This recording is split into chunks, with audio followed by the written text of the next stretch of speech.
नमस्कार दोस्तों, स्वागत है आपका मेरे चैनल पे। दोस्तों, जैसा कि आप जानते हैं कि P75I यानी कि प्रोजेक्ट 75I के तहत इंडिया के अंदर 6 कन्वेंशनल अटैक सबमरीन बनाई जानी है, जिसके लिए 5 से 6 कंपनियां कंटेंडरशिप के अंदर थी। लेकिन अभी दोस्तों ऐसा लग रहा है कि ये प्रोजेक्ट बंद भी हो सकता है, या फिर दोस्तों ये बंद ना हो तो क्या सोल्यूशन हो सकता है, आज इसी के ऊपर बात करेंगे। चलिए दोस्तों शुरू करते हैं।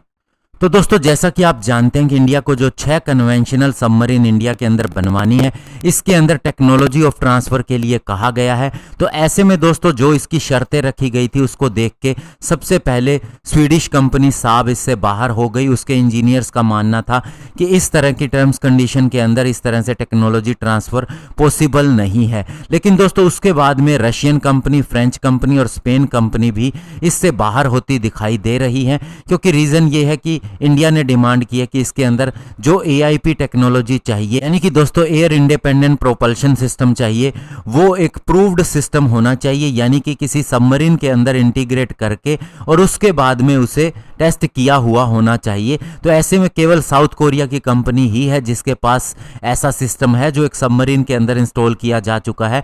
तो इसी वजह से 3 कंपनी जिससे बाहर हो गई। लेकिन अभी दोस्तों जो लेटेस्ट सुनने को मिल रहा था वो था कि जर्मन कंपनी TKMS भी इससे बाहर हो रही है। उसने ऐसा कंफर्म किया है और इसके पीछे रीजन बताया जाता है कि जो इंडिया ने टेक्नोलॉजी ट्रांसफर कहा है और साथ ही जो इंडिजिनाइजेशन इसका कहा है वो बहुत ज़्यादा है और ये पॉसिबल नहीं है। हालांकि दोस्तों जर्मन कंपनी पर यह भी इल्ज़ाम लग रहा है कि उसे पहले से ही पता था कि जब प्राइसिंग की बात आएगी, ट्रांसफर ऑफ टेक्नोलॉजी की बात आएगी, तो ये उसके लिए पॉसिबल नहीं हो सकता। इसीलिए उसने जानबूझकर इससे अपना नाम वापस ले लिया। जबकि इससे पहले हमने टाइप 209 सबमरीन 80s के दशक के अंदर इसी कंपनी से बनवाई थी और उस समय ऐसी कोई शर्त भी नहीं थी। ऐसे में दोस्तों अभी केवल अगर हम बात करें तो साउथ कोरिया की company Daewoo ship building and marine engineering यानी कि DSME ही जीतती हुई दिखाई दे रही है। और दोस्तों इसकी जो DSME 3000 जो कि एक 3000 टन की सबमरीन है, वो इसके अंदर हमें पेश की जा सकती है।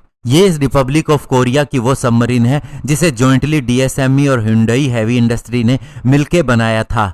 हालांकि दोस्तों इस सबमरीन के अंदर जो वर्टिकल लॉन्च सिस्टम है वो शामिल नहीं है, लेकिन दोस्तों इसके अंदर इंडिया का अपना वर्टिकल लॉन्च सिस्टम जो कि लोकली डेवलप किया गया है, स्पेशली जो ब्रह्मोस का सबमरीन लॉन्च्ड वेरिएंट है या जो हमारी अदर सबमरीन लॉन्च्ड मिसाइल है उनके लिए इसे इंस्टॉल किया जा सकता है।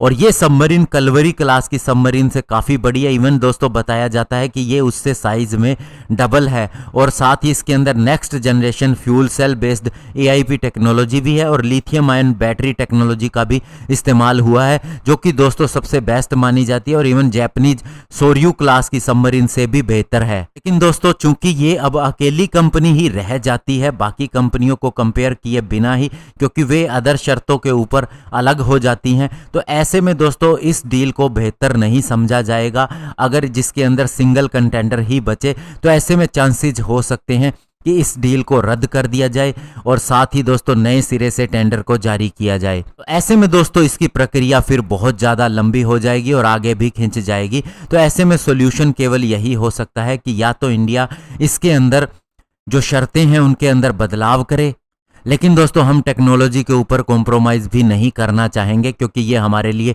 बहुत बड़ा मौका है। पास्ट के अंदर इंडिया ने बहुत सी गलती की है, तो ऐसे में अब वह ऐसा नहीं करना चाहेगा। तो ऐसे में रशियन कंपनी के द्वारा और रशिया के द्वारा एक सुझाव दिया गया था कि ये deal government to government deal होनी चाहिए, किसी प्राइवेट एंटाइटी या पब्लिक सेक्टर की एंटाइटी के साथ में नहीं, और उससे फिर पॉसिबल है कि टेक्नोलॉजी ट्रांसफ़र पूरी तरह से किया जा सके। तो ऐसे में दोस्तों अब ये देखना होगा कि ये प्रोजेक्ट किस तरफ जाता है। धन्यवाद, जय हिंद।